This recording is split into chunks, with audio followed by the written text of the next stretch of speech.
السلام علیکم ڈاکٹر صاحب۔ وعلیکم السلام۔ ڈاکٹر صاحب انزائٹی کے بارے میں بتائیے جی، اور اس کے متعلق ہومیو میں کوئی اچھی سی ٹریٹمنٹ بتائیے۔ انزائٹی پر تو میں نے پشتو میں بہت سے ویڈیوز کی ہے، لیکن بہت سے لوگ یہ کہتے ہیں کہ آپ اردو میں بھی اس پر بات کریں۔ تو یہ ایک کنڈیشن ہے جس میں مریض بے چین رہتا ہے اور ہر وقت پریشر کی وجہ سے فکر مند رہتا ہے۔ معمولی سی بات یا پریشانی سے مریض کی دھڑکن تیز ہو جاتی ہے۔ یہ مرض مردوں کی نسبت خواتین میں بہت زیادہ رہتا ہے اور والدین کی طرف سے اولاد میں منتقل ہو سکتا ہے۔ اس کے علامات میں ذرا سی بات پر پریشانی کی وجہ سے دل کا دھڑکن تیز ہو جاتی ہے، ہاتھ کپکپاہٹ اور چہرہ سرخ ہو جاتا ہے۔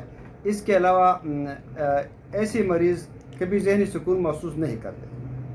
مریض کا پیٹ اکثر خراب ہو جاتا ہے کسی ٹینشن کی وجہ سے۔